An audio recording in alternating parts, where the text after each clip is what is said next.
Boa noite a todos. Eu queria agradecer inicialmente a presença de todos vocês. Gostaria também de agradecer o convite que me foi feito, que me trouxe muita satisfação por poder ainda estar na presença de pessoas que eu tenho uma enorme admiração. Agradecer a ASP, agradecer o IBDA, na pessoa do presidente, o professor Maurício Zucum. Hoje o tema que a gente vai tratar aqui nesse painel é bastante atual e de muito interesse, né? A gente vai falar acho que da sociedade como um todo, da nova regulação do saneamento básico.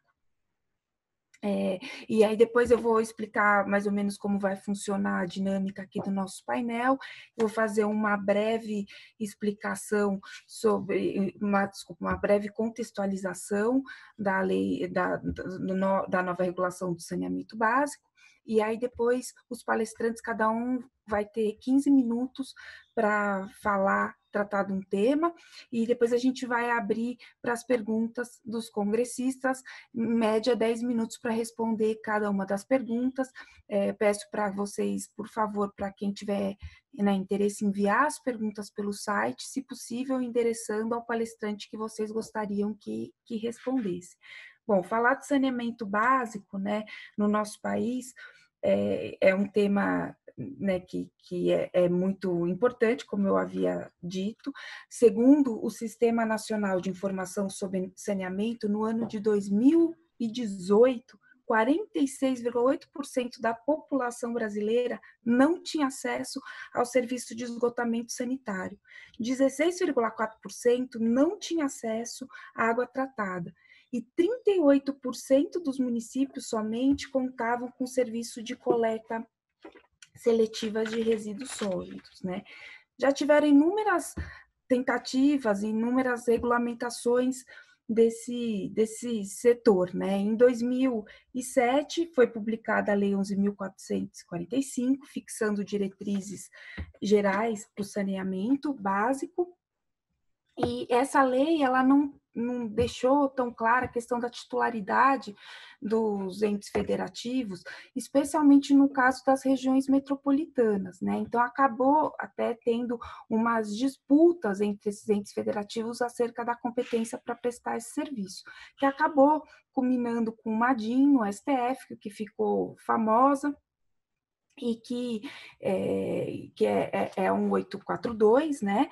E que ela trouxe como solução a instituição de estruturas interfederativas para a prestação desses serviços nessas regiões metropolitanas e assegurou a autonomia dos municípios, né? E também determinou a compulsoriedade dos municípios, né, a participar dessas entidades interfederativas. É importante também trazer aqui no contexto da prestação de serviço de saneamento, que a maior parte dos serviços de saneamento são prestados por órgãos ou entidades públicas, né? Em 2016 foi feito um levantamento pela GV de 1.438 prestadores, eram só 73 empresas privadas, né? Então, nesse contexto, os contratos de programas firmados entre as empresas, entre os estados e os municípios, têm uma grande importância. Nesse contexto todo, que surgiu, né, um novo marco regulatório com a publicação da Lei 14.026, no dia 15 de julho de 2020, e essa lei trouxe diversas alterações no setor, e não só na Lei 11.445, mas também em outras normas correlatas, e aqui eu vou destacar algumas alterações, e aí lógico que, né, os palestrantes, que é quem importa que serem ouvidos, que vão, né, tecer as observações sobre os temas com muito mais propriedade, mas só destacando aqui a alteração, por exemplo, na lei de criação da ANA, a Agência Nacional de Águas passou a ser, né, a Agência Nacional de Águas e Saneamento, ela passou a ter competência para instituir normas de referência para a regulação do setor, as alterações também no Estatuto da metrópole, né, que de alguma forma ele assumiu a orientação do STF. Ele vedou a prestação de serviços por meio de contratos de programa, instituindo a obrigação de ser realizado licitações prévias, né, o que acabou sendo também entendido como uma forma de incentivar a participação dos privados nesse setor. Ele fixou, né, um prazo para o fim dos lixões, trazendo alteração também na lei que trata da Política Nacional de Resíduos Sólidos, dentre outras alterações bem importantes que a gente acho que vai poder conversar aqui individualmente. Então, eu vou, né, tenho o prazer aqui de chamar o professor André Luiz Freire. Ele é mestre e doutor em Direito Administrativo pela PUC São Paulo, doutor em Ciências Jurídicas pela Universidade de Virgínia, na área de Filosofia do Direito, pós-doutor em Democracia e Direitos Humanos pela Universidade de Coimbra e professor da Faculdade de Direito da PUC e sócio do escritório Matos Filho. Eu acho que faltou aqui eu me apresentar, vou me apresentar rapidamente. Meu nome é Juliana Criscuolo, eu sou mestre em Direito Administrativo pela PUC São Paulo e atuo como advogada numa empresa privada no setor de infraestrutura. Então, é com prazer aqui que eu chamo o André para falar sobre, né, a questão que a gente traz é que a Lei 14.026 de 2020 introduziu mais duas figuras de prestação regionalizada na Lei 11.445. A Unidade Regional de Saneamento e o Bloco de Referência, em que os municípios integrantes não precisam ser limítrofes. Esses dois novos instrumentos levantam algumas questões. Uma delas é, tendo em vista que a criação da unidade regional ocorre por meio de lei ordinária estadual, a participação dos municípios é obrigatória? E aí, a outra questão. O recém-incluído parágrafo 3º do artigo 52 dispõe que a União poderá criar o bloco regional de forma subsidiária aos estados. Ele será criado por qual tipo de instrumento? Um convênio, por exemplo? Em qual momento a omissão do Estado levará a União a criar o bloco regional? André, eu passo a palavra aqui a você. Obrigado, Juliana. Eu queria inicialmente fazer duas homenagens, na verdade. A primeira é ao meu querido amigo professor Maurício Zucum, pela grande energia com que ajudou, organizou, né, liderou a organização desse congresso, pela primeira vez virtual, totalmente virtual. Confesso que eu espero que seja a última, porque eu acho que até hoje eu não me adaptei ainda adequadamente a isso. Acho que uma das coisas legais do Congresso Brasileiro era o fato da gente conhecer pessoas novas e ter o clima do Congresso, que era bacana, mas infelizmente esse ano não deu para fazer isso, mas o Maurício rapidamente conseguiu organizar o Congresso, mudou os planos todos que já estavam em curso para o Congresso Brasileiro e fez isso brilhantemente. Então, aqui é a minha primeira homenagem. A segunda homenagem, e eu também já digo que a escolha do Maurício da homenageada deste ano é certeira, a professora Regina Neri Ferrari. Eu tive a grande honra, quando morava ainda em Curitiba, de ser colega da professora Regina, a primeira universidade que eu dei aula. Enfim, foi um contato muito rico que eu tive com ela. Ela é fantástica, é uma pessoa fantástica, enfim, foi excepcional. Então, aqui, professora Regina, fica a minha homenagem aqui ao vivo para a senhora. Bom, acho que a pergunta, ela trata do tema que é a prestação regionalizada que vem na Lei 14.026.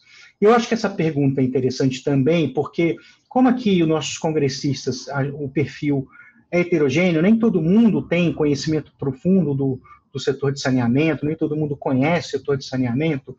Ele me dá uma oportunidade e traçar alguns marcos interessantes ao longo da história do saneamento e por que a gente chegou nesse ponto que a gente está agora e por que a gente está discutindo esse tema que a gente está discutindo agora. Tá? Bom, eu vou fazer um rápido histórico, né? Para quem não conhece. Na década de 70, em função de um plano federal, o Planasa, houve um incentivo à criação de diversas empresas estatais e estaduais de saneamento básico, né? Alguns chamam de companhias estaduais de saneamento básico, as SESBs. Essas companhias estaduais, como a Sabesp, como a Sanepar, e CAGES e outras tantas, elas passaram a prestar os serviços de saneamento básico nos diversos municípios, né? E o faziam usualmente sem qualquer tipo de ajuste prévio, sem qualquer tipo de contrato de concessão, enfim. Muito bem. Veio a Constituição de 88.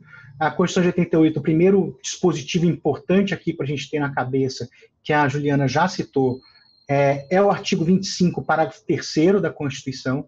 Basicamente, esse dispositivo prevê que, quando for necessário o planejamento, a regulação e a execução comum em municípios limítrofes, poderá ser criada por lei complementar estadual, regiões metropolitanas, microrregiões e aglomerações urbanas. A Constituição não diferenciou os três, até hoje não tem uma definição muito clara de cada um, mas basicamente criou essas três figuras, tá?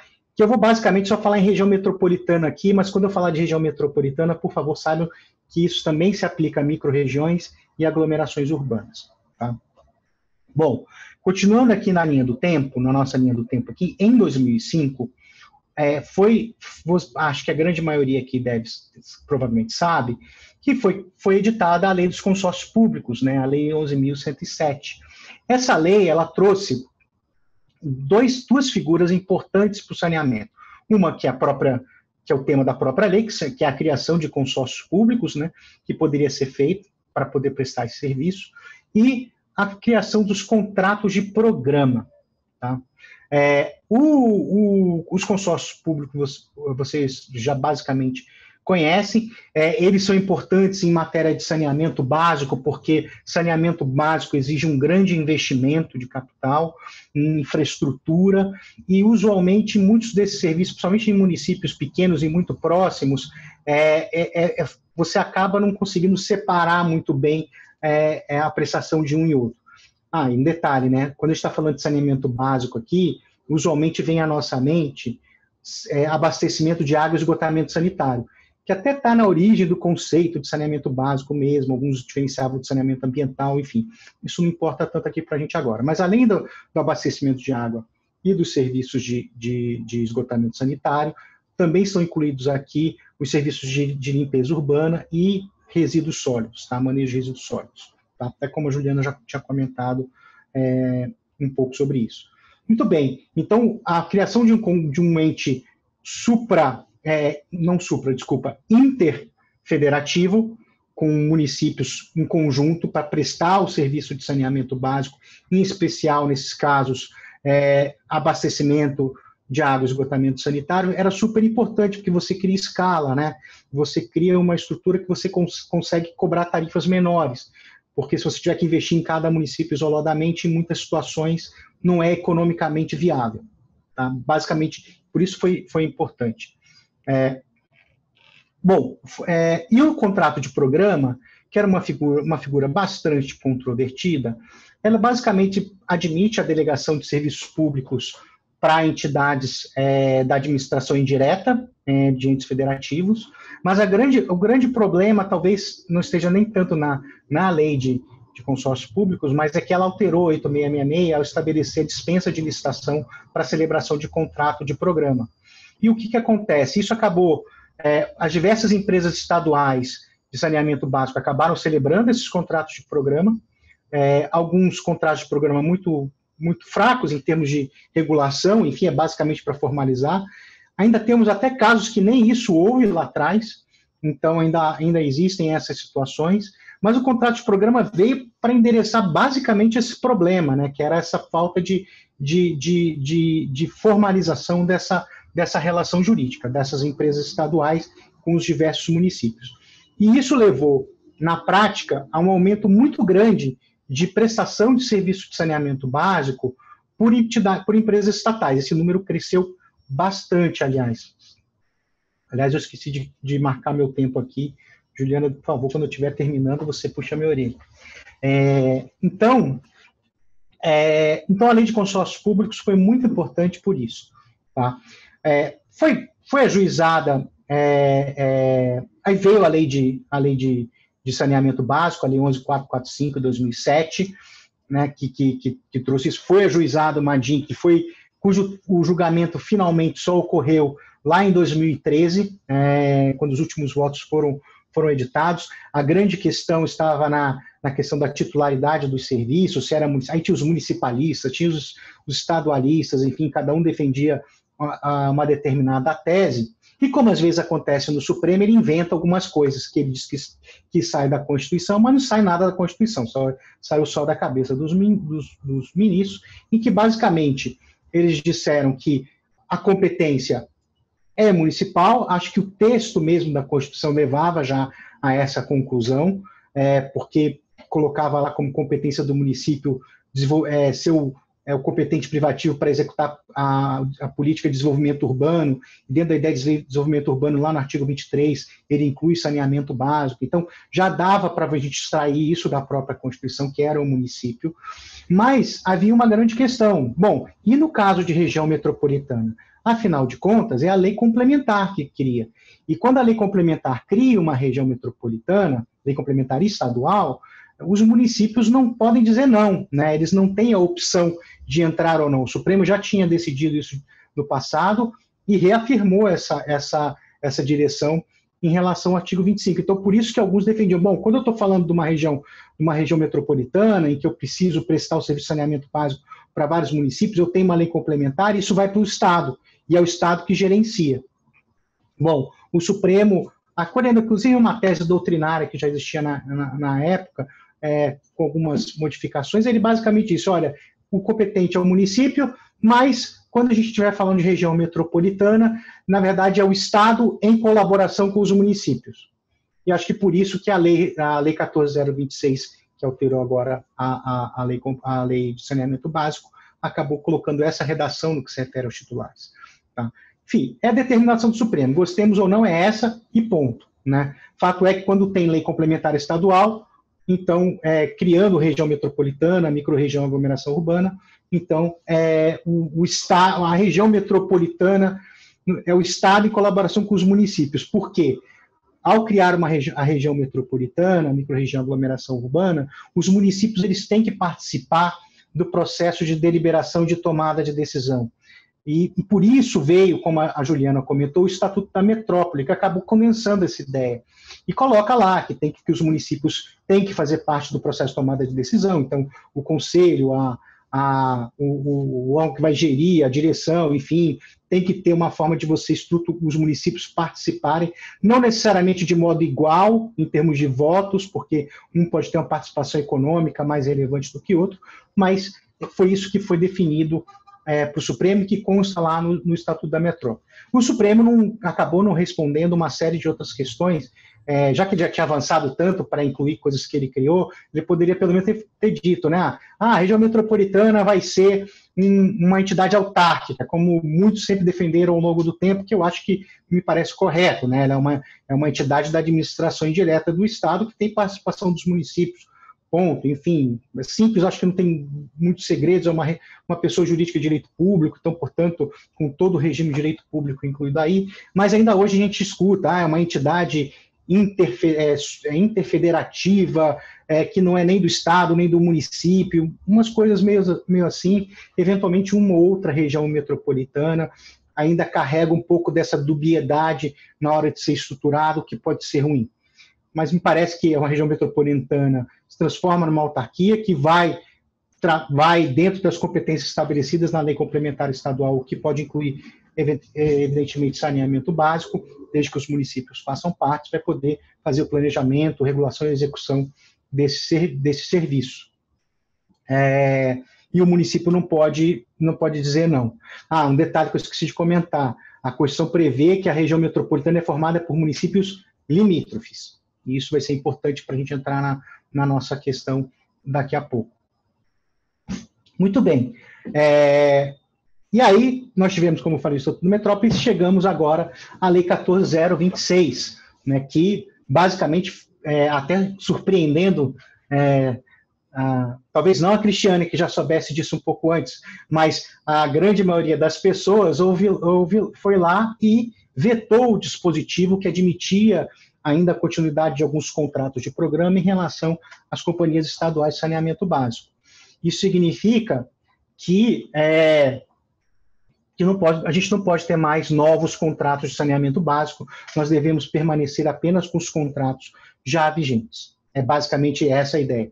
Até me parece correto, e não por uma questão, aqui já digo, ideológica, porque, por princípio, o privado preste sempre melhor, ou deva ser concessão. Eu não tenho direcionamento, embora trabalhe basicamente com concessões, eu não tenho direcionamento para um lado ou para o outro. Eu acho que todas essas são formas de descentralização administrativa, que são instrumentos de gestão, e como qualquer instrumento pode ser bem ou mal usado. Tudo depende da estruturação daquele projeto. Uma concessão, ou como qualquer descentralização, pode ser péssima, mas pode ser fantástica. Então, tudo depende de como isso é feito lá atrás, os estudos, todo o planejamento disso, se tem sentido econômico, se tem sentido técnico, enfim. Tá? Muito bem. Esse é o quadro que a gente tem hoje com a Lei 14.026, que trouxe também como um outro aspecto que me parece extremamente importante, que eu tenho muita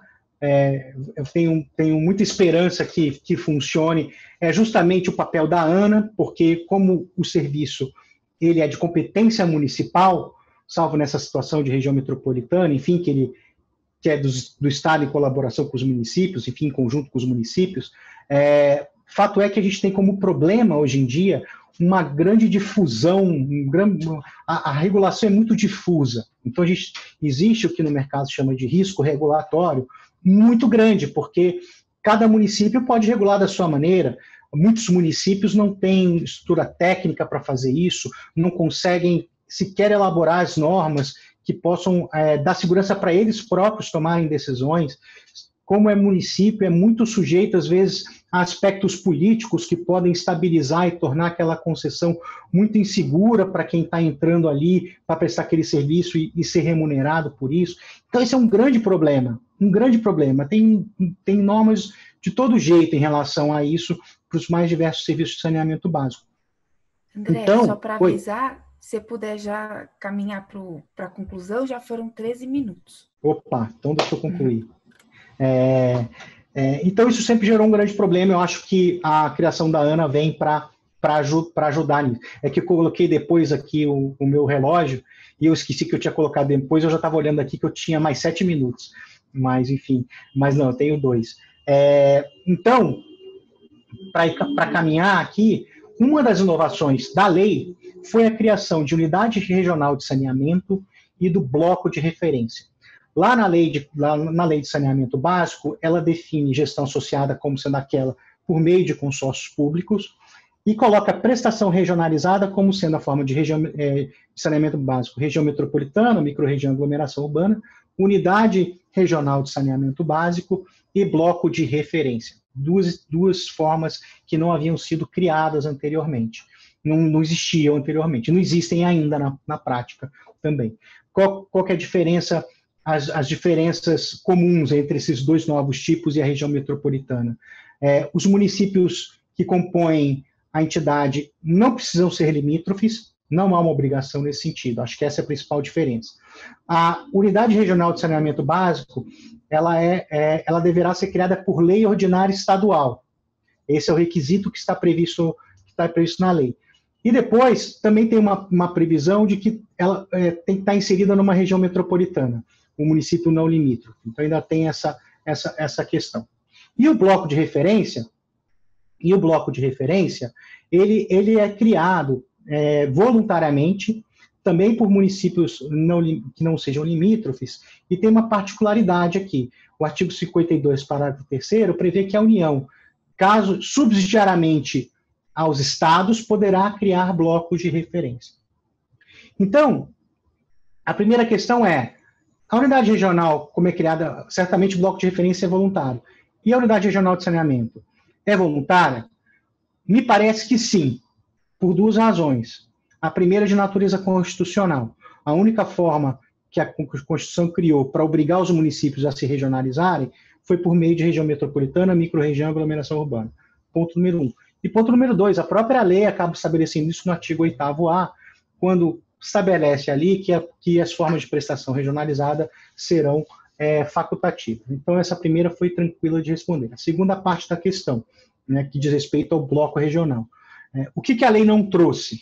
Eu imagino que a ANA venha trazer algum tipo de regulação sobre isso.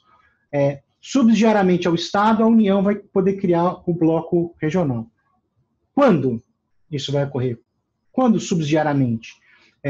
O Estado primeiro tem que tomar alguma iniciativa, ele tem que ficar omisso por quanto tempo para a União poder interceder aqui? Isso não está claro, como a União vai atuar. Eu acho que isso demanda algum tipo de regulação ainda ou legal ou infralegal, para que isso possa ser melhor regulamentado. E como isso vai ser feito? Porque usualmente o modo tradicional de associação entre entes federativos se dá por meio de convênios. São instrumentos precários e que talvez por uma situação como essa não seja a melhor forma.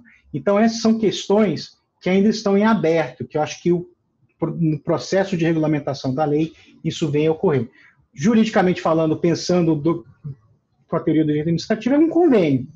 Você pode estabelecer alguma regra nesse convênio interfederativo que procure dar mais segurança, mas acaba sendo um convênio, eventualmente pode ser criado algum outro instrumento para isso.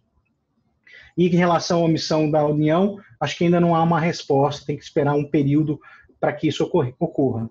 Fato é que esses dois instrumentos, tal como a prestação regionalizada em si, e aqui eu já termino, são instrumentos que fazem parte da política federal, de incentivar a prestação regionalizada de serviço de saneamento básico, justamente por conta daquela circunstância que eu já falei no começo, da grande necessidade de investimentos em infraestrutura e a necessidade de criação de escala para a prestação desse serviço, para que as tarifas fiquem mais baixas. Inclusive, está lá no artigo 50 que ela condiciona o repasse de recursos federais à participação do ente em alguma forma de prestação regionalizada. E aqui dá a entender que a União só vai financiar entes regionais. Eu acho que essa é uma interpretação possível, mas há outra interpretação possível também. Obviamente que isso vai ocorrer quando tiver sentido fazer uma prestação regionalizada. Eu acho que isso por si só não houve, na minha opinião, uma obrigação específica de só fazer isso por parte da União, a partir do artigo 50. Acho que o parágrafo 1º do artigo 50, quando coloca que vai ser priorizado também, ainda que quando falando de recursos não onerosos, vão ser priorizadas as formas de prestação regionalizada, também abrem essa margem. Mas eu imagino que isso ainda vai ser regulamentado de uma maneira que isso fique mais claro. Pelo que eu já vi a Cristiane falando em outros eventos, acho que já está em processo pensar como isso vai ser feito. Bom, paro por aqui, acho que eu passei um pouquinho, peço desculpas e estou à disposição. André, muito obrigada pela excelente explanação. Agora eu vou passar a palavra ao professor Maurício Zocum para tratar do tema de quais seriam os limites e o alcance da ANA significativamente ampliados pela Lei 14.026. Muitíssimo obrigado, Ju, está conduzindo maravilhosamente bem. Eu quero inicialmente agradecer o meu grande amigo André, amigo do peito, meu chapa, companheiro, que me ajuda tanto pelas palavras, não só pelas palavras, mas o que ele fez fora da tela e continua fazendo. O André, junto com o Rodrigo Piron, tem sido dois companheiraços da condução de múltiplos assuntos, também ajudando bastante no IBDA, portanto eu quero fazer esse testemunho público. E a professora Regina Ferrari, que é a nossa matriarca do Instituto Brasileiro de Direito Administrativo. Eu só, talvez, possa levantar uma questão de ordem, não sei se é o caso, viu, Cristiano? É que vocês aí na tela não estão percebendo, mas nós aqui estamos vendo todos. Como eu vou falar da competência da ANA, será que você não quer falar primeiro e eu falo depois? Porque talvez a gente tenha uma sobreposição de blocos, eu possa falar depois naquilo que você não tenha abrangido. É só uma sugestão, o que lhe parece? Você concorda ou não? Concordo, Maurício. Eu acho que fica até mais racional, não é? Concordo, fica bom, sim. Pô. Bom, Juliana, eu começo? Pode ser, posso só fazer aqui brevemente só a sua apresentação. A Cristiane é a diretora-presidente da ANA, ela foi servidora pública do setor jurídico do Parlamento Brasileiro até 2016, chefe da área jurídica de infraestrutura da Presidência da República, mestre em Direito e Políticas Públicas pela Unicelb e foi professora de Direito também no Centro Universitário de Brasília. Aqui o ponto que a gente tinha interessado a ela é como a ANA pode contribuir para que a regulação do saneamento atraia o investimento privado que se espera. Obrigada, Juliana. Boa noite a todos. Gostaria de cumprimentar o professor Maurício, o André, colega, agradecer muito pelo convite, dizer que eu fico muito honrada e com esse tipo de convite de poder participar de webinars, de reuniões, onde o público é mais da área do direito, porque em que pese aí eu ser da área jurídica, né, hoje estou bastante focada aí na gestão. Nosso dia a dia, né, não nos permite avançar tanto na área jurídica, apesar de ser minha grande paixão. E eu acho, assim, hoje na colocação que estou aqui, no cargo que hoje exerço, eu vejo tanto que nós temos que aprimorar o direito administrativo para que ele acompanhe as inovações, o mundo real do o que realmente acontece na prática, nas concessões e no dia a dia. Eu li um artigo há pouco tempo falando assim, como as faculdades de direito hoje, né, ainda não contemplam disciplinas específicas para o direito regulatório, sendo que é uma coisa hoje tão eminente, tão presente e que realmente veio para ficar. Então, seria interessante que os alunos de graduação já tivessem um certo contato um pouco maior com a regulação. Então, eu fico muito feliz de poder falar para esse fórum e falar especialmente aí também sobre esse tema saneamento, que me é muito caro, não por eu estar na ANA hoje, que foi uma coincidência mesmo do destino, mas porque eu comecei a trabalhar com esse tema lá atrás, quando ainda na área jurídica. E eu acho tão engraçado assim, quando alguém faz uma interpretação da lei, porque eu já sou viciada na interpretação. Então, eu gosto quando outras pessoas fazem uma interpretação diferente, que para mim é tão óbvio determinadas conclusões e eu gosto de ver contrapontos.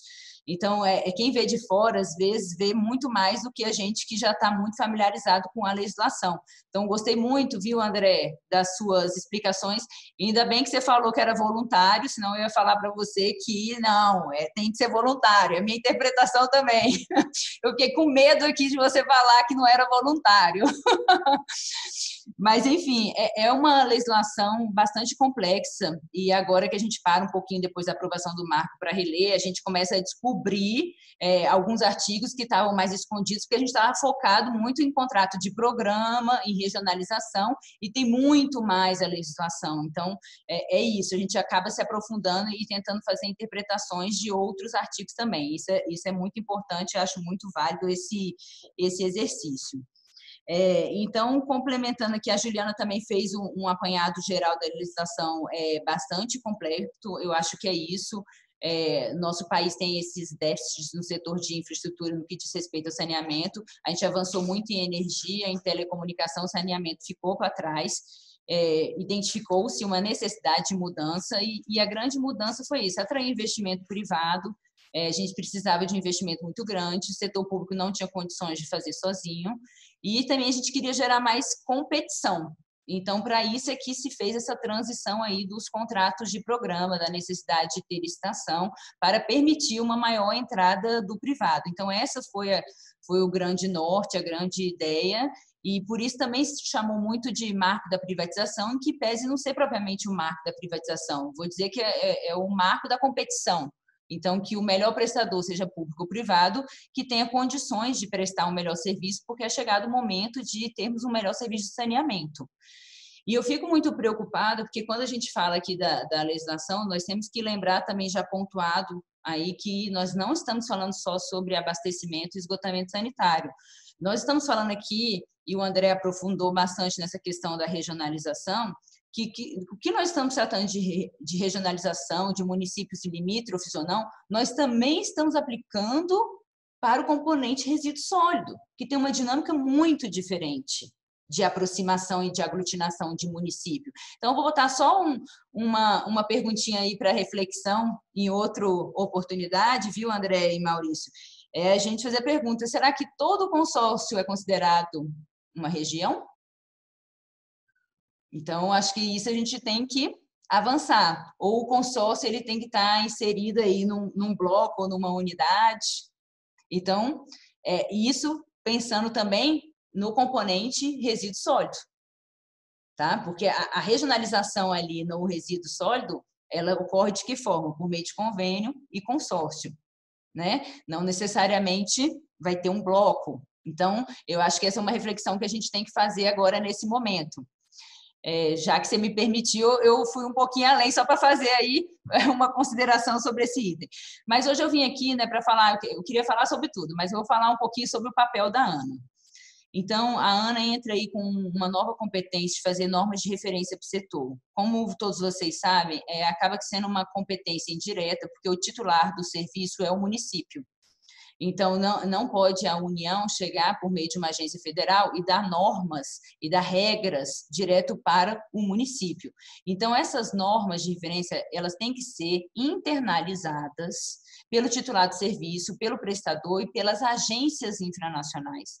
Então, nós temos um modelo aí onde nós temos agências infranacionais em todo o país que vão continuar regulando, que vão continuar fiscalizando, que vão continuar tendo esse papel de regulador na ponta.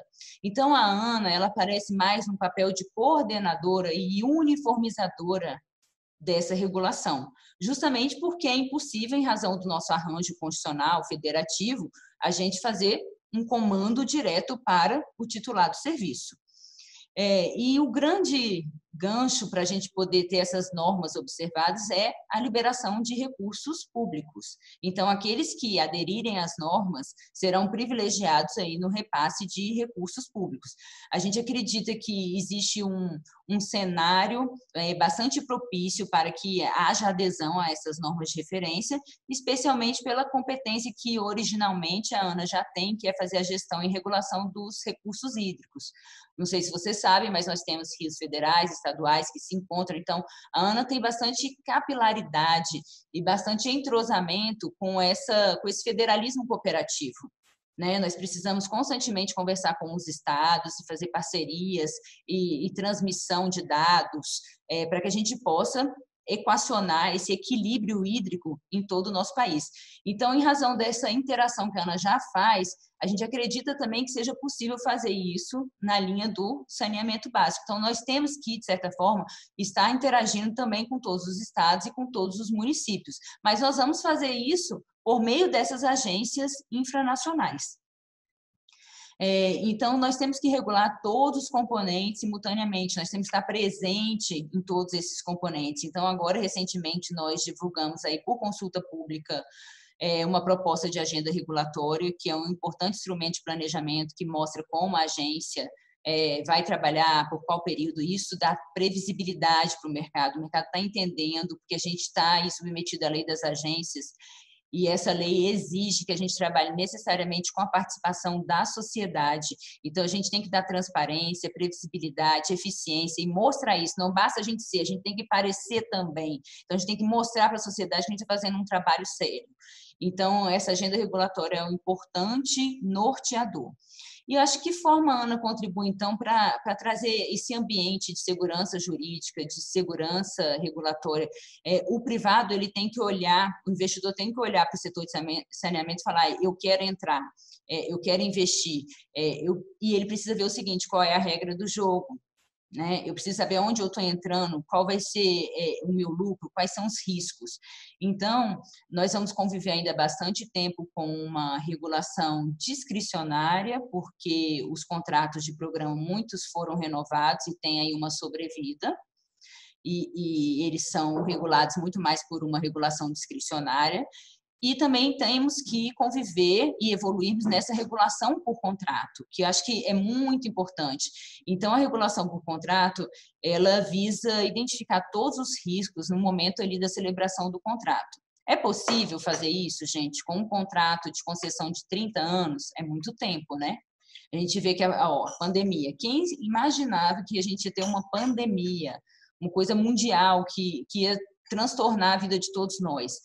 Então, é muito difícil a gente fazer uma previsão tão para o futuro. Isso, de certa forma, compromete os nossos contratos de concessão também. Então, tem riscos que a gente consegue antever e colocar no contrato. Tem certos riscos que não. Qual é a vantagem do setor de infraestrutura? A gente não tem muito risco de demanda, que a gente verifica muito no setor aéreo, no setor rodoviário. Aqui a gente não tem uma variação de demanda. O pessoal não vai deixar de usar água e esgoto em razão de uma demanda. Então, esse risco é minimizado, mas tem outros riscos que chamam mais atenção.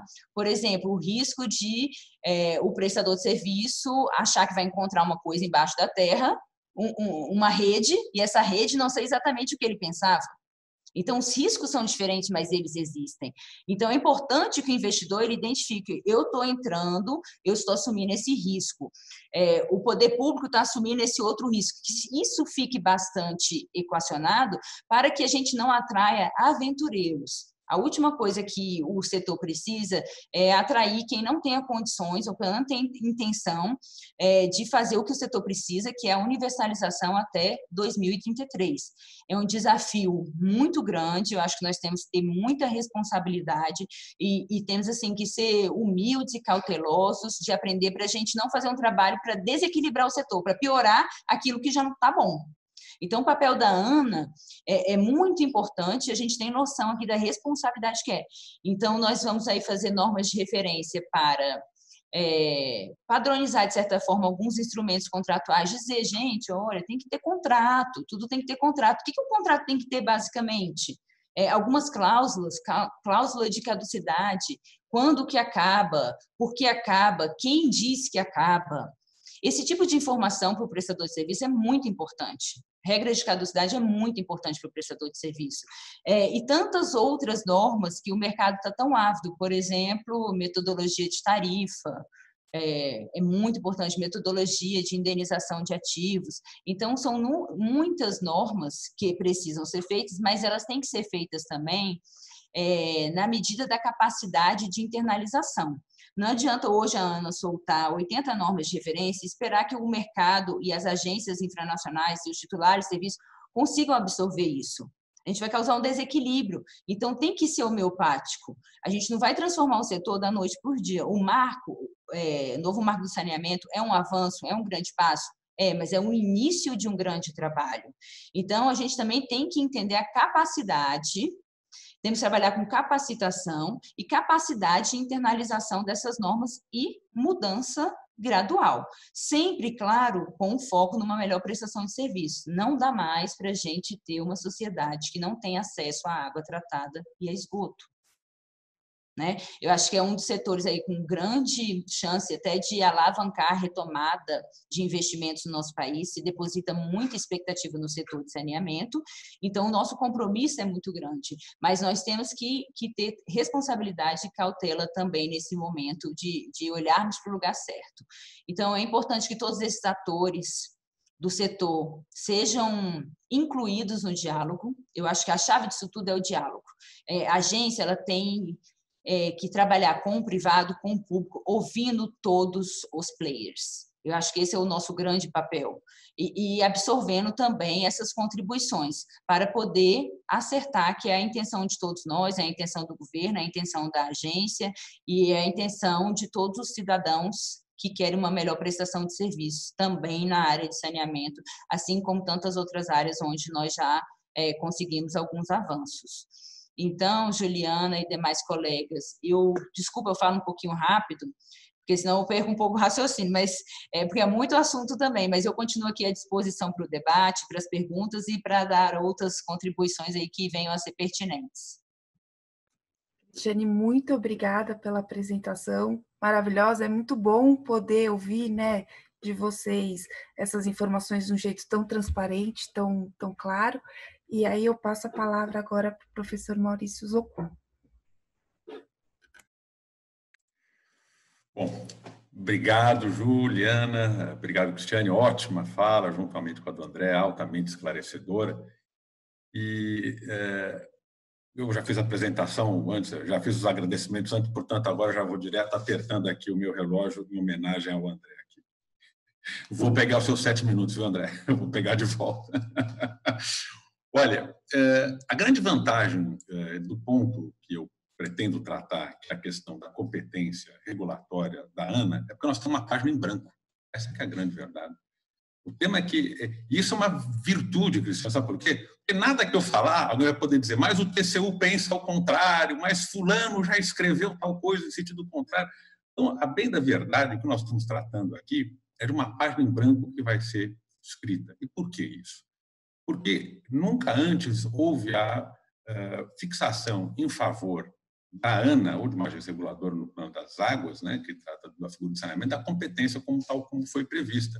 Em rigor, a competência fixada na Constituição da República para a fixação de diretrizes, né, de saneamento básico nunca foi implementada em toda a sua plenitude. E justamente com o advento da Lei 4.026 é que parece que não total, mas parcialmente exerceu-se essa competência, digamos, de modo mais largo. Portanto, nós estamos diante de um campo novo, uma novidade, como se fosse uma LGPD do plano de saneamento, uma coisa nova em relação ao qual nós vamos começar, de alguma maneira, a palmilhar.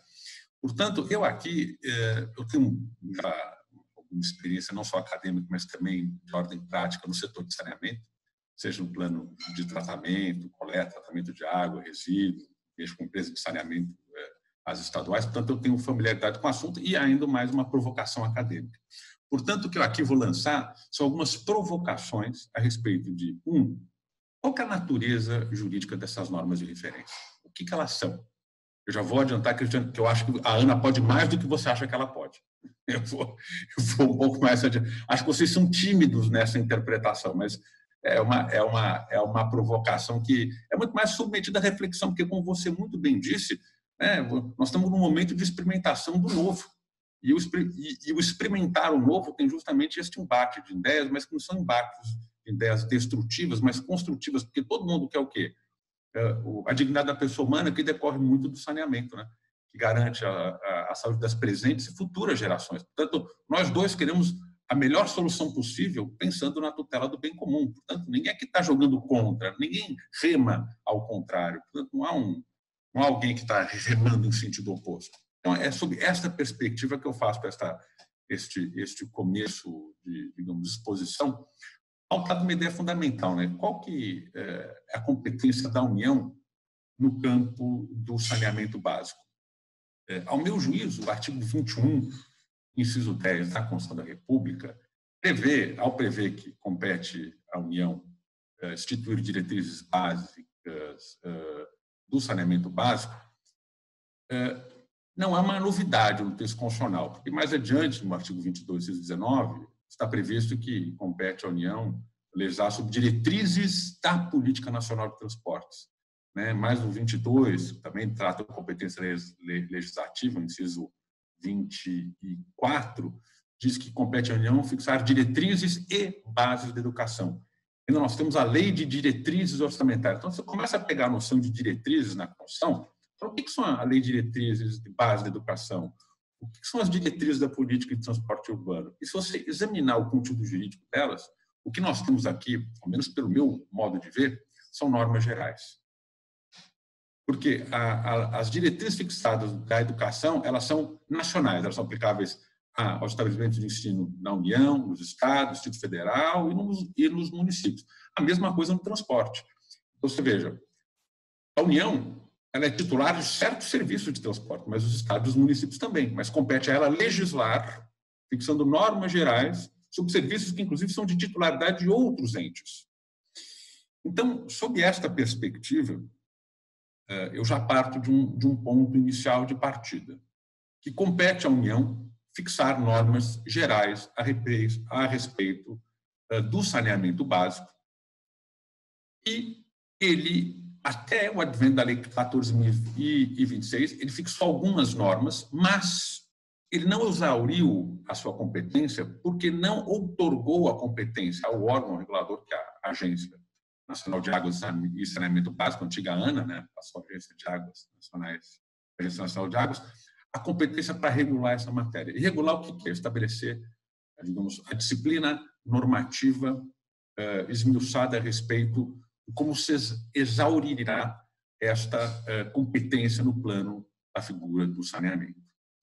Portanto, em razão disso, nós temos um vácuo normativo que o artigo 24 da Constituição resolvia. Na ausência de normas gerais, compete aos demais entes legislar de modo pleno. Então, você tinha realmente competência regulatória sendo exercida à plenitude pelos municípios, pelos estados na região metropolitana, de tal maneira que, diante desta inércia legislativa e regulatória por parte da União, estados e municípios, por assim, tentavam, enrolavam, mas o faziam com assento com permissão constitucional. Quando sobreveio a Lei 14.026, passou-se a criar a figura de normas de referência. E aqui eu já abro uma pequena divergência, com você, Cristiano, mas é uma divergência absolutamente em cima de uma folha em branco, por assim dizer. Portanto, é uma divergência, digamos, que não tem como pressuposto fundamental alguma coisa anterior, porque é uma coisa nova.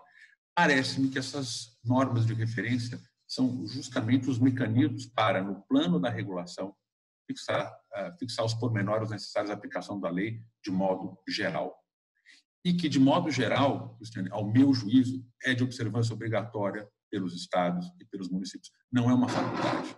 Não acho que é uma opção do ente público querer, o estadual ou municipal, querer ou não aderir. Ele não tem esta possibilidade.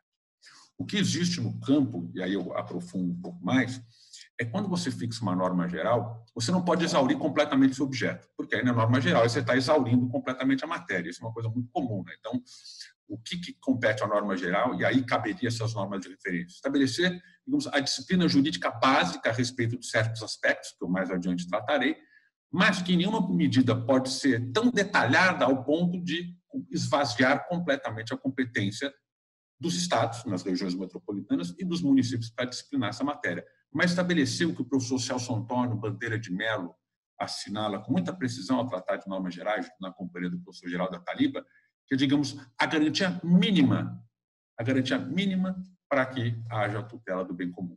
E aí eu passo agora a fazer algumas observações a respeito, fixado essas premissas fundamentais, a respeito das normas de referência. A primeira perspectiva, a primeira previsão da matéria que poderia ser objeto de normas de referência é a denominada regulação tarifária dos serviços públicos de saneamento básico, bem como equilíbrio econômico-financeiro e universalização. Sob a sua perspectiva, isso aqui seria uma recomendação para os estados e municípios. Eu não acho que isso aqui é recomendação nada. Aliás, não vejo problema nenhum de estabelecer uma regulação fixando precisamente uma regulação tarifária nacional. Isso, não há nenhuma novidade nisso. Nada de novo nisso. Você prevê que, por exemplo, existe um conjunto de leis que fixam no plano da remuneração normas gerais. O Código Tributário Nacional é uma norma geral que fixa o sistema de criação de contrapartidas econômicas por parte do Estado, impostos, taxas dos municípios. Ele fixa certas normas que têm que serem observadas obrigatoriamente por todos os entes públicos. Existe no plano da atividade notarial e de registro a figura dos emolumentos, né? Mas é uma atividade dada em delegação, em concessão. E você tem uma norma geral também, que é a Lei 10.169. Então, não há nenhum impedimento para que você fixe normas gerais a respeito de regulação tarifária. Aliás, sob essa perspectiva, o Conselho Nacional de Justiça, sobre a atividade notária de risco, inclusive quer justamente fixar isso, uma regulação nacional sobre como é que devem ser previstas as remunerações daqueles delegatários. Então, o primeiro ponto de partida, eu vejo de modo salutar e há precedentes, viabilizando a fixação de critérios gerais para, regulação tarifária, ou seja, quais são os parâmetros mínimos ou em quais bases pode haver regulação tarifária, bem como a figura do equilíbrio econômico-financeiro. Essas normas de referência, segundo está previsto na lei, prevê-se ainda a padronização dos instrumentos negociais para a prestação de serviço público. Padronização desses instrumentos negociais fixados pelo titular de serviço público e delegatário. Nenhuma novidade nisso também, viu? Pode fazer tranquilamente, você pode ter uma regulação nacional a respeito disso. Dou alguns exemplos aqui também.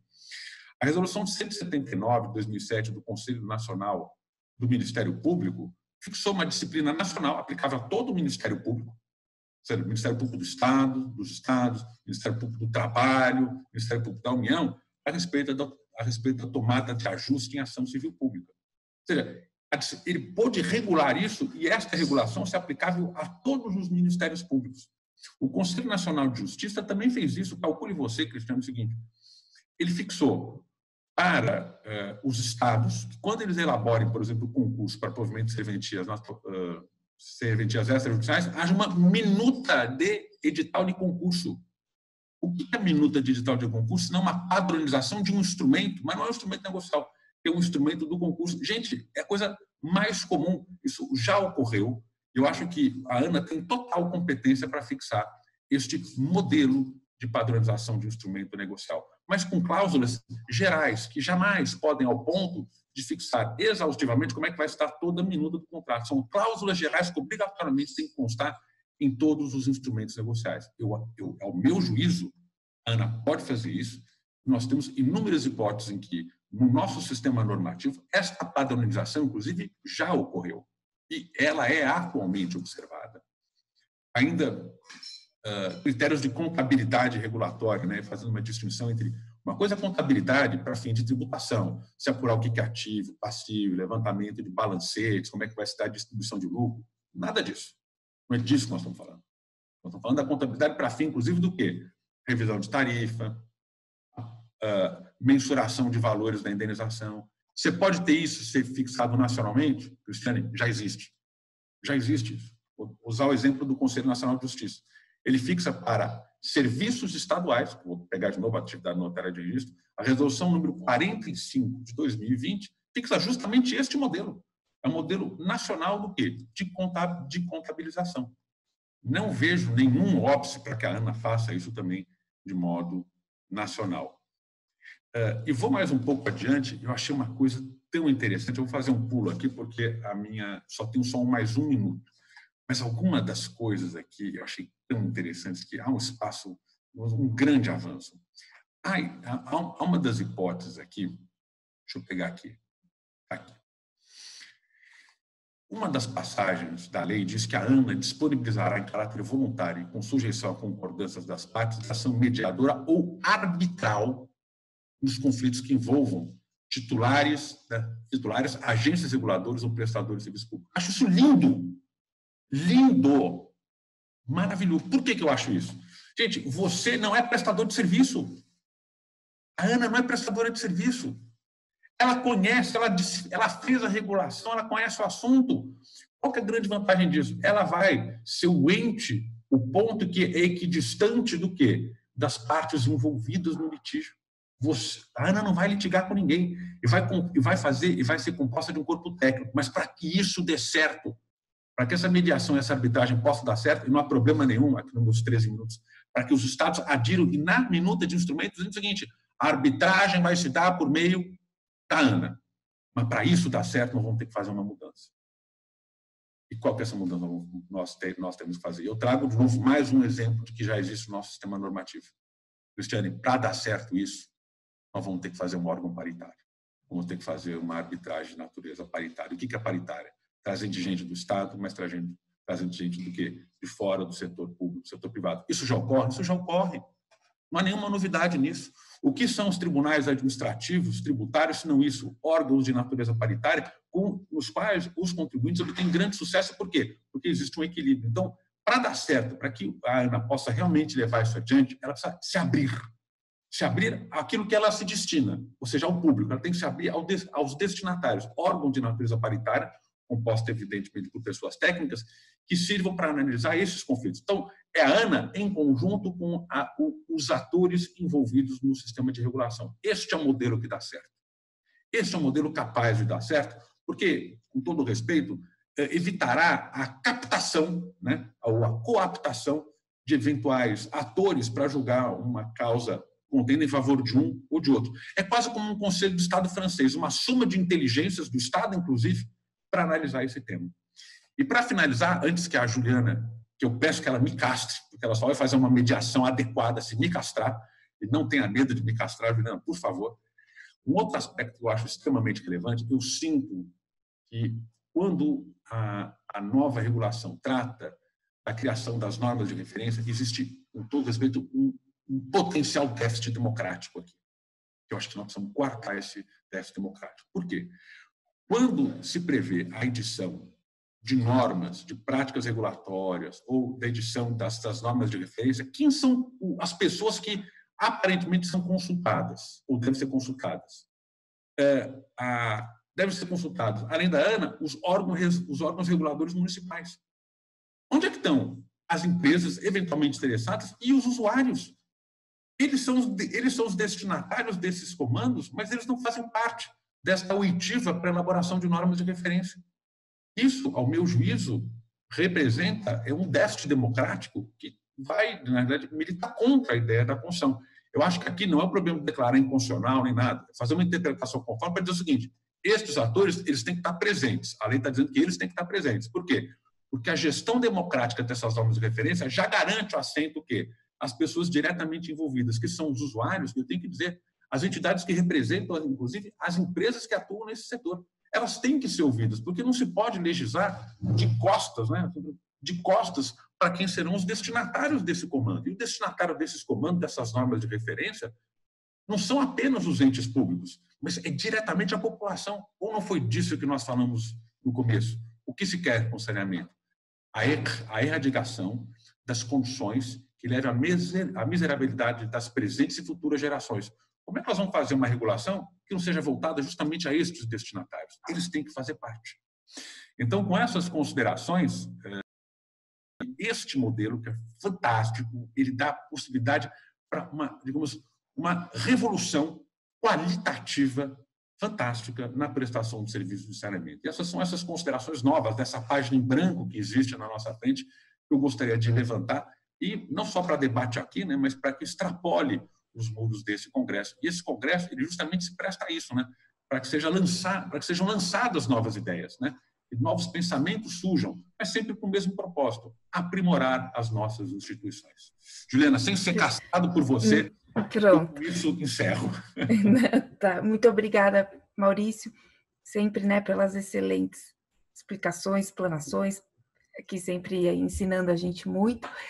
E aí eu queria aproveitar e voltar para a Cristiane, até para ver se ela quer fazer alguma ponderação em relação a esses pontos levantados pelo Maurício, que também até tá em linha com algumas perguntas que a gente recebeu aqui no chat, que é justamente pedindo, né, para definir qual o papel da ANA na lei de saneamento, que a lei, segundo aqui uma pessoa que está participando, a lei parece muito centralizadora e dá pouca autonomia a estados e municípios.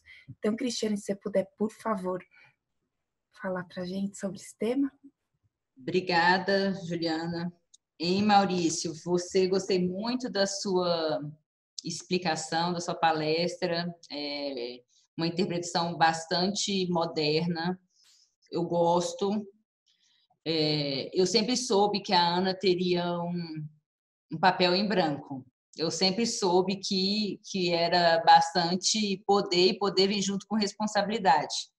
Por isso que eu não tenho o menor constrangimento em falar isso, porque poder é sinônimo de responsabilidade. Então, é a faca de dois gumes.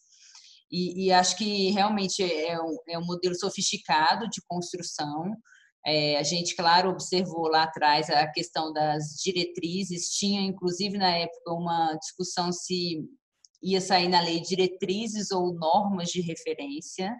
A gente optou pela nomenclatura normas de referência. E eu acho que é isso, a gente tem que fazer esse processo aí de interpretação. Foi, do ponto de vista legislativo, bastante difícil evoluir com esse marco. Eu acho que no meio do caminho, como todo processo legislativo de construção, acaba que a gente vai abandonando algumas coisas, mas é natural pelo processo de maturidade mesmo do tema, mas poderia comportar uma interpretação dessa? Sim, agora que o marco passou, talvez a gente caminhasse por essa interpretação, mas era bastante arrojada naquele momento e para um momento onde a gente está dando um passo à frente, né? Não é o passo final, é um passo à frente. Eu acho que o dia a dia vai mostrar muito isso. E eu fico feliz de ver assim, interpretações como a sua, e não só sobre o ponto de vista aí do papel da ANA de ser um papel em branco, mas também que você faz uma interpretação do rol como sendo exemplificativo e não taxativo, né? A gente também discutiu muito isso, e o pessoal falou assim, não, a gente vai, na nossa leitura, o rol estaria sendo taxativo e não exemplificativo. E aí o pessoal insistia muito, eu falei assim, gente, tá ótimo se for assim, se for taxativo, olha o tanto de coisa, não tem nada que esteja fora desse rol, não, pelo amor de Deus, querem botar mais alguma coisa aqui dentro, deixa de ser taxativo, tá bom demais, já tem um mundo aqui dentro, eu não quero nem mais nada aqui. Mas aí você já faz uma leitura de um rol de forma exemplificativa, né? E se você observar bem, tem coisas que estão na lei que não estão no rol, em termos de competência. E aí, como é que a gente faz a interpretação? Tem lá no meio da lei falando que a ANA tem que fazer isso, mas não está dizendo que é em norma de referência. Como é que a própria lei ela traz esse antagonismo?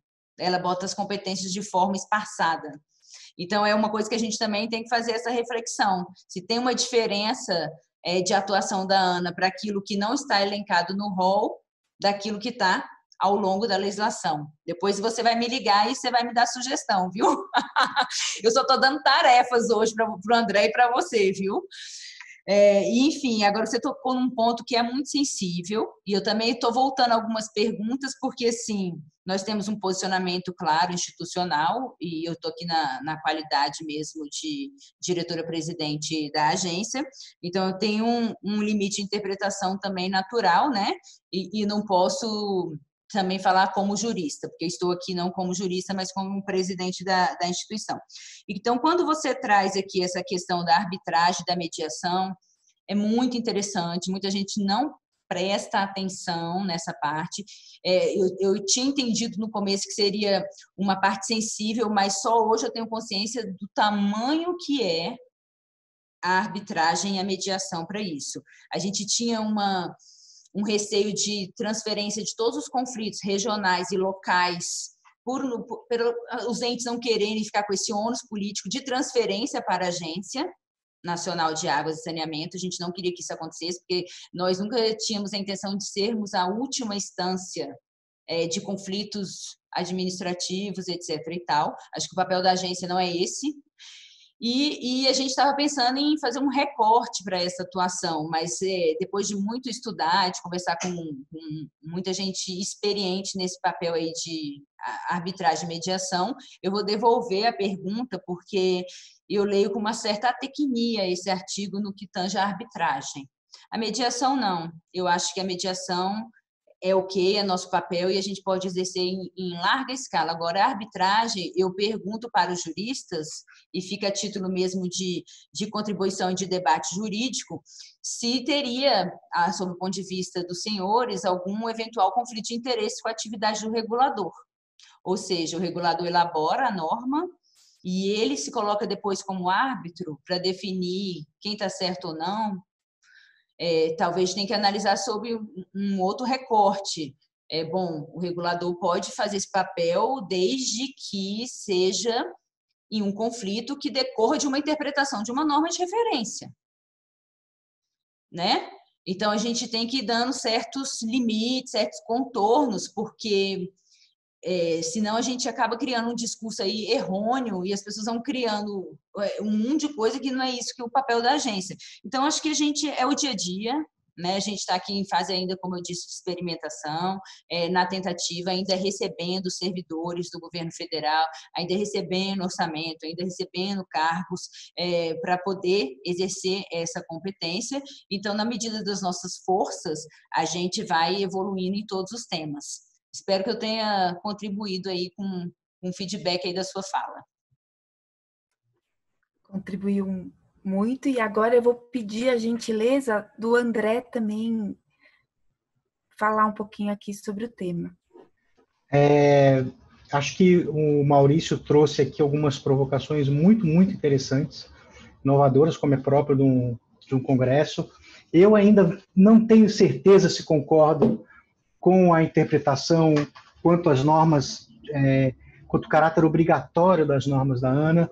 Eu acho que é uma dúvida mesmo, a primeira vez que eu escuto a tese do Maurício sobre isso, e digo por quê, na verdade, porque eu acho que uma coisa é você estabelecer normas gerais por meio de lei, e outra coisa é a gente olhar para a estrutura administrativa relacionada a essas competências saneamento.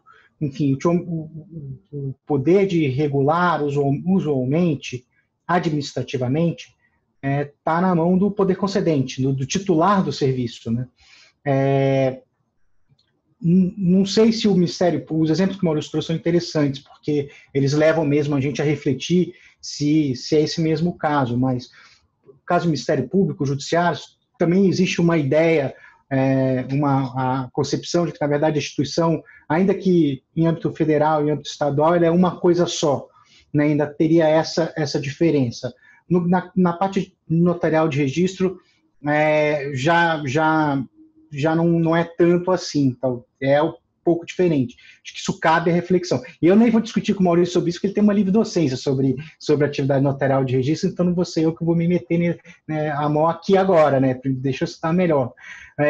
Mas eu tenho um certo desconforto em entender que essas normas seriam que a ANA tem uma competência de fato de regulação dessa atividade, de tal modo que possa obrigar municípios e, eventualmente, os estados.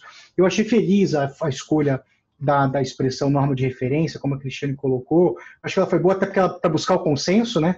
Que era uma coisa difícil para você passar uma legislação como essa.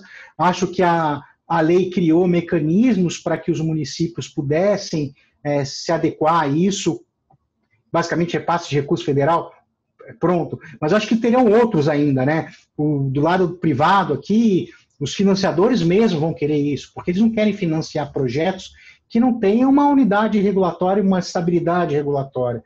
Então, acho que, naturalmente, as coisas vão caminhar para esse ponto. Tá? Mas acho que essa provocação do Maurício é super legal, acho que é uma coisa que eu também tenho que refletir mais sobre isso. Acho que a questão da arbitragem, eu queria fazer um apontamento só. Eu não vejo o problema da ANA ser uma instituição competente para arbitrar conflitos. Da lei, eu não vejo problema em relação a isso, e muito menos em relação à mediação. Mediação não tem muita discussão, a questão é a arbitragem. No entanto, acho que de fato há uma certa...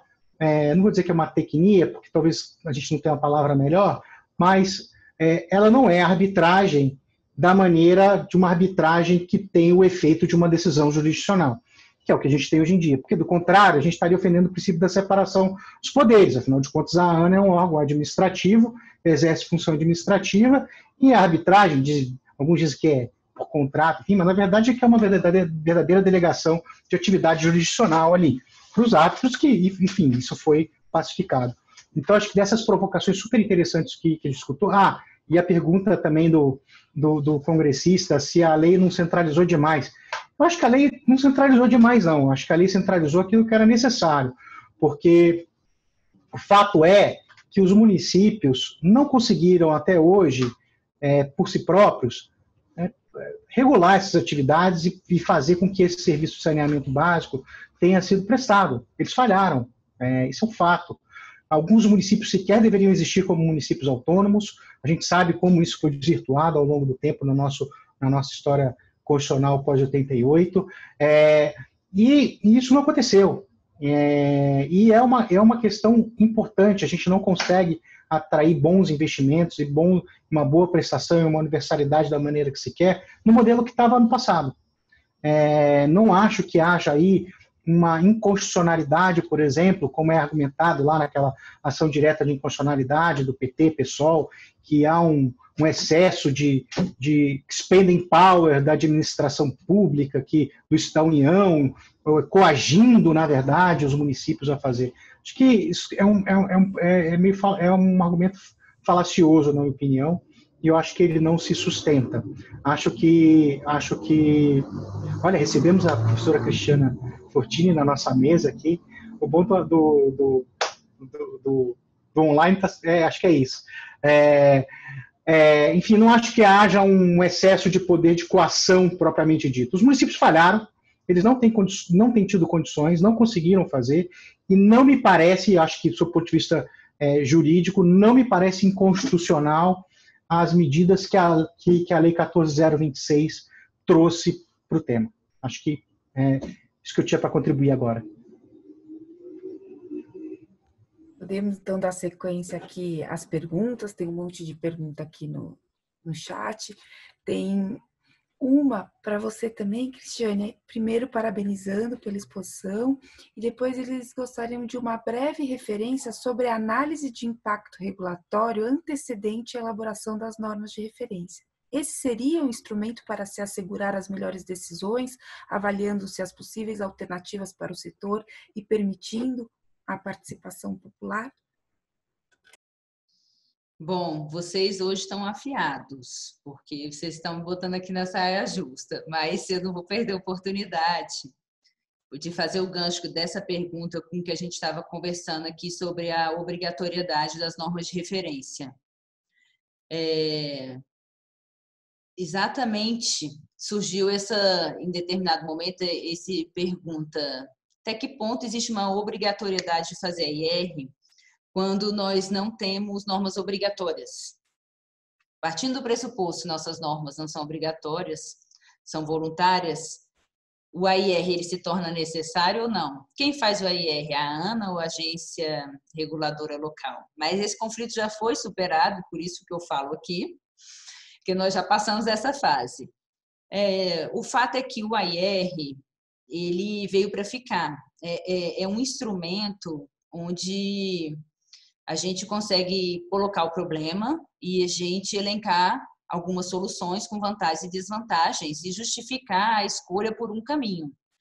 Então, o AIR é tudo aquilo que dá substrato para as decisões das agências reguladoras. Então, independentemente dele ser obrigatório ou não, tem que fazer. Chamando de AIR, chamando de nota técnica, chamando o quê? Porque é isso que dá segurança, é isso que vai mostrar para a sociedade porquê da escolha daquele caminho. Porque naquele caso existe norma, ou porque não existe norma, ou é porque é melhor que não exista norma sobre aquele item. Porque regular demais, gente, também não é bom. A gente também tem que ir num caminho onde a gente tem que fazer esse juízo. Precisa de norma para resolver esse problema? Quem traz essas respostas é o AIR. Então, aqui na agência a gente tem essa orientação, essa sensibilidade que, independente do nome que a gente dê, o AIR tem que estar presente. E isso é da essência de uma agência reguladora. E o que a gente quer que aconteça é que as agências infranacionais repliquem esse modelo, ganhando cada dia mais autonomia e credibilidade, porque isso só contribui para a credibilidade do modelo de regulador. Então, acho que a IR, sim, sempre. Obrigada, Cristiane. Agora eu passo a palavra para o Maurício. E se todos também, se André, quem, né, fique à vontade, Cristiane, também se quiser falar alguma outra coisa, a gente já está caminhando para o fim, faltam 10 minutinhos só. Gente, a gente podia abrir um debate franco aqui, né? Negócio de vai, um abre o microfone, fecha o outro, abre outro, muito formal, né? Pode deixar o microfone aberto aqui, André, Cristiane, para bater papo, mas o que eu acho mais interessante é o seguinte, só para trocar algumas ideias, eu acho que a Cristiane tem razão. Não faz sentido a análise de impacto regulatório se ninguém aderir, né? Faça para mim. Quem que vai querer? Ninguém. Então, ninguém vai ser atingido. É um contrassenso. Só faz sentido a análise de impacto regulatório se aquilo pudesse ser atingido alguém. E aí eu volto para o ponto. Eu não acho que pode ser potencialmente atingido. Eu acho que é concretamente atingido, até porque depois, mais adiante, diz que afirma-se que a ANA zelará pela uniformidade regulatória. Filho, como é que você vai zelar pela uniformidade regulatória se for tudo facultativo? Tipo, não faz sentido isso. Tipo, não faz o menor sentido isso. E mais, né? Aí diz, não, só aquelas entidades que realmente estiverem observando as normas de referência que vai ser garantido recursos federais. Sim, porque se aderiu, mas está descumprindo, não recebe. Teve um outro problemático que eu fiquei pensando, mas como é que você vai resolver esse problema? Tem que abrir processo administrativo para saber se na realidade está ou não está cumprindo. Então, essa é uma outra implicação de que a pessoa tem direito subjetivo de eventualmente receber aquele recurso que não pode ser vedado se não for demonstrado que a entidade está descumprindo aquela norma regulatória. Então, é muito bacana isso. E, André, só para fazer essa colocação, para sair daquela minha atividade da livre docência, você já tem isso, André. Se você pensar direito, pensa no serviço de transporte público. Cara, então você vai ter o Serviço de Transporte Público Federal, estadual e municipal. Só que as normas que estabelecem o serviço de transporte, elas são nacionais. Então você tem um ente público que está disciplinando uma matéria em relação a outro ente público que é também titular da mesma competência. Você levantou o dedinho, você não vai concordar. É isso, né? É por lei, né? A NTT não regula o serviço de transporte, né, coletivo urbano de passageiros no município, a NTT não regula no estado. Então, é diferente... Regula. Regula, que vai dizer como é que vai se dar. Eu tenho, inclusive, pleito disso, André. Eu tenho inclusive, pleito dessa matéria. E vai dizer qual vai ser a quantidade máxima de passageiros, onde é que vai ter a linha, sim. Tá. Isso é... Não, André. Estabelecem data vênia. Nós temos alguns precedentes nessa... E aí eu vou dizer mais, que é a regulação de natureza técnica. Vem a lei do seguinte, tecnicamente, vai disciplinar a norma geral, quem tem capacidade para regular tecnicamente, eu vou dizer que essa competência é da ANA. Eu não vejo problema nenhum nessa matéria. Aliás, pelo contrário, eu acho que, inclusive, a segurança jurídica, que é a fonte, a razão de ser das normas gerais nessa matéria, militam em favor dessa interpretação. Eu não concordo muito com essa questão da NTT, porque, por exemplo, vou dar um exemplo que a Juliana conhece muito bem, que é trem, né? Matéria de trem, competência da NTT federal, em relação a, mais, por exemplo, metrô, que é trem urbano. A NTT não entra tanto, não entra nessas questões. E eu queria só agora pegar um gancho no que a Cristiane falou sobre as normas de a análise de impacto regulatório. Eu acho a análise de impacto regulatório um instrumento fundamental, porque ele que dá a justificativa da norma. Acho que ela falou tudo em matéria. Tem horas que não tem que regular, não tem que ter norma para aquilo. Eu ainda sou um pouco mais radical, já até escrevi sobre isso. Que eu acho que para você, o pessoal da administração pública, eles não é uma tarefa boa, mas como qualquer ato administrativo, eu não acho apenas que o ato como um todo tenha que ser justificado, mas dispositivo por dispositivo. Porque quantas e quantas vezes a gente já viu em regulações das mais diversas agências reguladoras um jabutizinho ali que alguém colocou na árvore, que você não sabe por que está ali. Por que tem esse dispositivo? Por que ele está ali? No que ele contribui para atingir o objetivo da norma? Então, assim, é um ato administrativo, né? Enfim, não existe qualquer justificativa para esse ato, né, jurídica, para dispositivo por dispositivo ser justificado. Mas eu acho que ainda vai demorar muito ainda para a gente chegar a esse ponto. Não vejo que em breve isso tenda a acontecer. Juliana, você me deixa fazer só mais uma última consideração? Claro. Importante aqui, aproveitando também a Cristiane e o Maurício aqui, existe um aspecto aqui muito importante que o STJ está decidindo em relação a um caso que não tem a ver com saneamento, que é o da linha amarela. Eu não sei do caso da linha amarela, não me importa tanto o caso da linha amarela, porque eu não advogo da linha amarela. Mas a decisão que foi ali tomada liminarmente pelo presidente Humberto Martins, uma decisão terrível, totalmente contrária à lei de concessões, em que se estabeleceu ali que o município poderia encampar o serviço da linha amarela sem pagamento da indenização prévia. Bastaria o município dar uma garantia. Isso está completamente equivocado juridicamente. Essa é uma decisão que tem que ser combatível e ela pode ter um efeito devastador no saneamento básico. Devastador. Porque esse dispositivo da indenização prévia, além de ter, na minha concepção, uma matriz até constitucional, porque envolve bens privados, ele vai ser terrível em matéria de saneamento, porque imagine a cada eleição os prefeitos fazendo pressão em cima dos concessionários. Põe o dinheiro na campanha aqui, faz isso aqui, senão eu vou encampar, eu já posso encampar sem lei autorizativa, enfim, sem indenização prévia. Então, até aproveitando aqui, Cristiane, façam uma força lá no STJ, União, porque isso tem um efeito direto no sucesso do programa de concessões em saneamento básico. Se você permitir, ele vai mais do que isso, né? Na verdade, da concessão, do modelo... Modelo concessório brasileiro.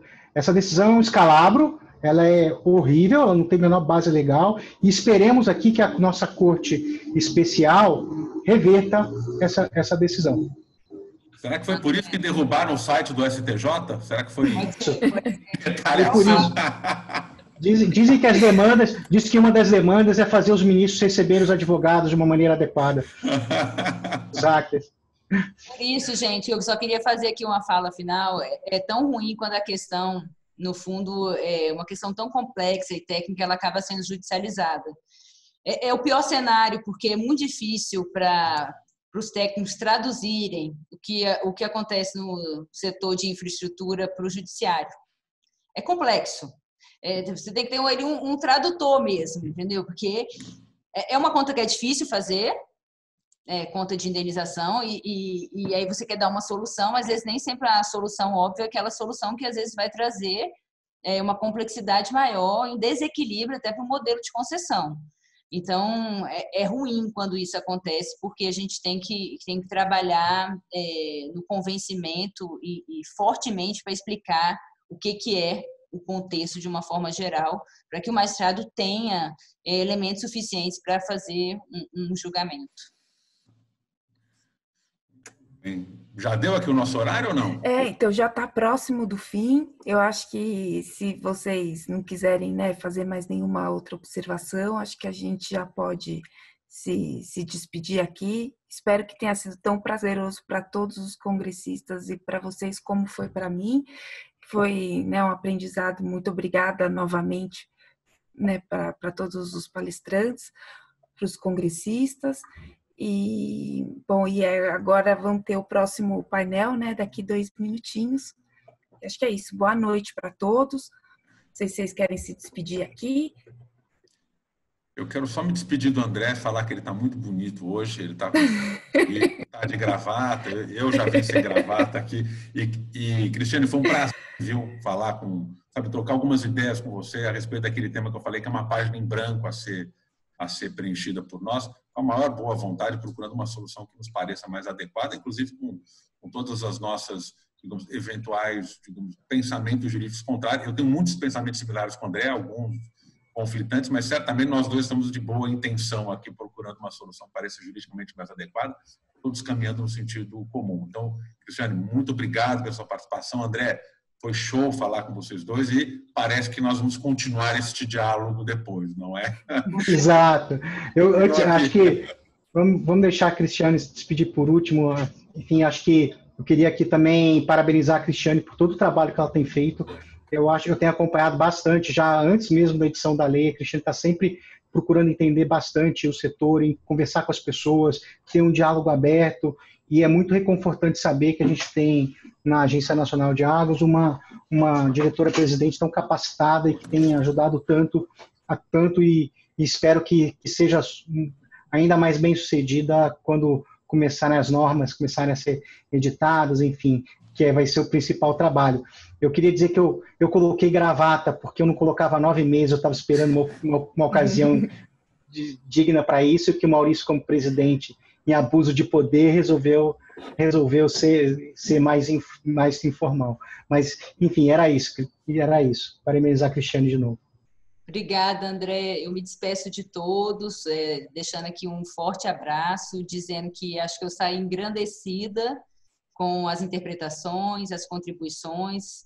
É muito bom, saio assim renovada. Então, eu acho que, especialmente no dia de hoje, eu que agradeço pelo convite, por ter participado. Continuo à disposição para a troca de mensagens e de painéis, etc. e tal. Todos os outros que chegaram agora no final, prazer conhecê-los virtualmente, e deixando aqui meu abraço. Até logo.